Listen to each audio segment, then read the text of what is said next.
Everyone, so in the previous lecture, I went over just very briefly um, why orbitals are shaped the way they are, and I use this analogy of a jump rope. A jump rope here, and the electrons are happy any place where it's stable, where the ball's not going to move. Now, honestly, that was just way too worked about as well as using a jump rope to try to teach. So I'm going to go ahead again and try to explain things in a bit more detail.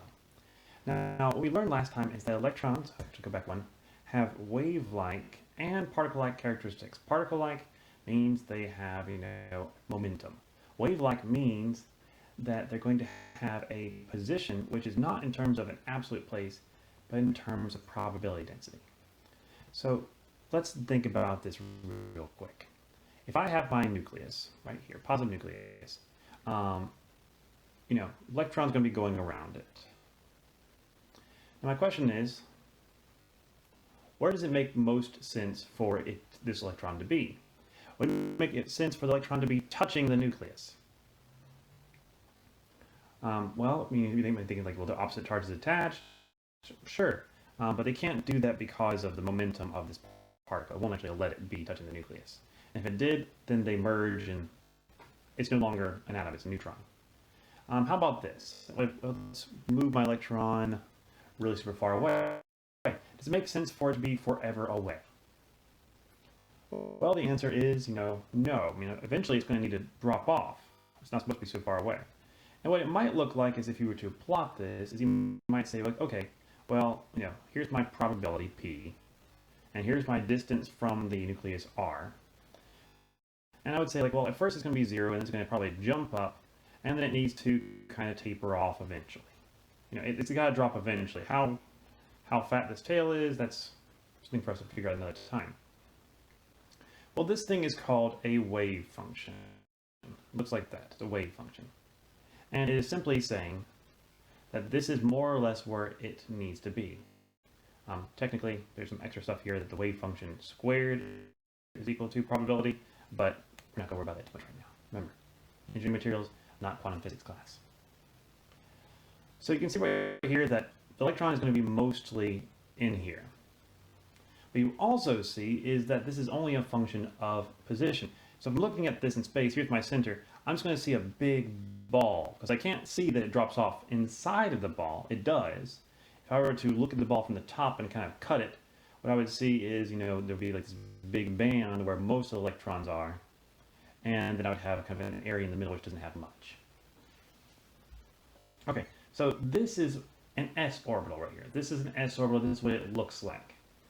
Now, the reason that a p orbital has that lobe shape, that kind of dumbbell shape we saw last time,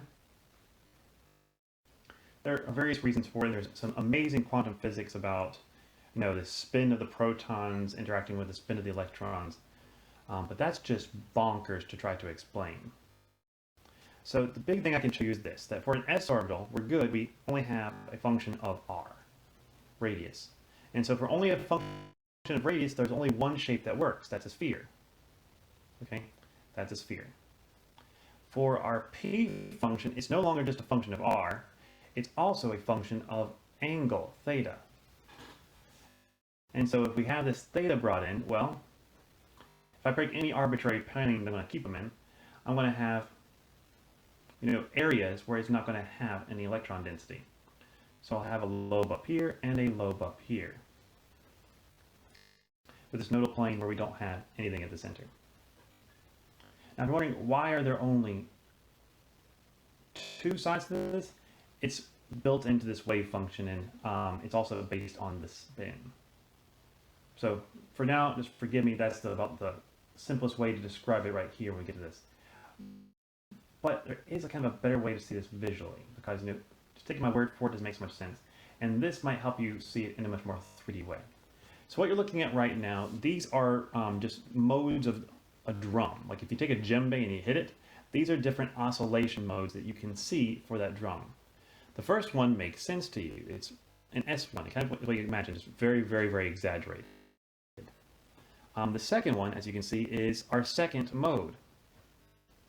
We now have two different nodes here. We have the hill mode and then the valley mode. And they oscillate back and forth, back and forth. And you can see that in the center, nothing changes. That's our plane right there, our nodal plane where we don't have any electrons.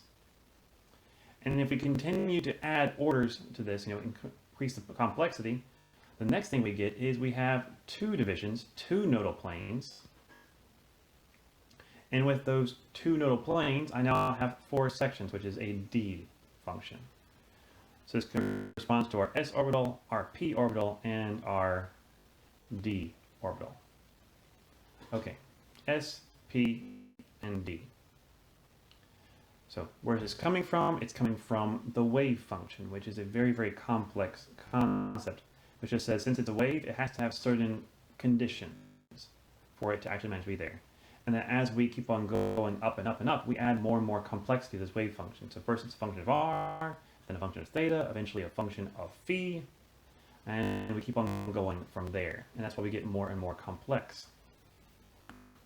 Visually, we can look at this as like this drum modes, which will help us see that.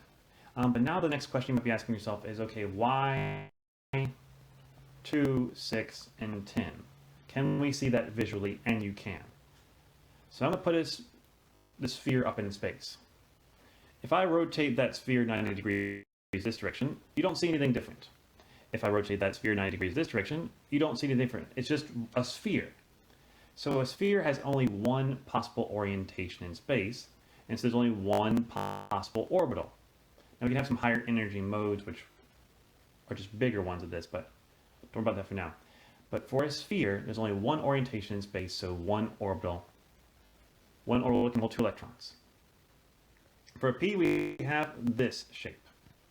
And so I can orient to that various ways. So let's say that this is my x-axis, this is my y-axis. So I can do that in space if I want to, or if I wanted to, let's pick a different color.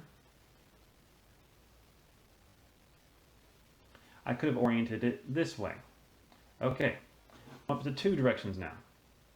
And now I'm going to rotate all this 90 degrees around the y-axis just so we can see my third possible orientation. So going down here, I'll change back to red. And I see this. I've got y, I've got z. So now this is my z-axis, and I'll use a third color just to make sure that it's completely clear that these are different. And I have a third possible orientation. So I can orient it along the z-axis, along the y-axis, or along the x-axis. Any of those orientations is possible. And count the orientations with me. We have 1, 2, 3 orientations, so 3 different orbitals, which brings us to 6 electrons.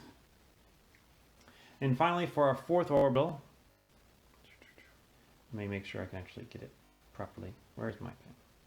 There you are. Back to this one. So we're going to have this kind of cross-shaped, like this, okay?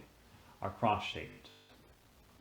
And there are, I'm not going to try to draw all of them because it gets kind of difficult, and you can look at this on Wikipedia if you want to, or other websites to see the different orientations of these orbitals. But there are 5 different ways to orient this, cloverleaf pattern in space. 5 different ways of orienting. 5 means 5 different orbitals, which means 10 total electrons.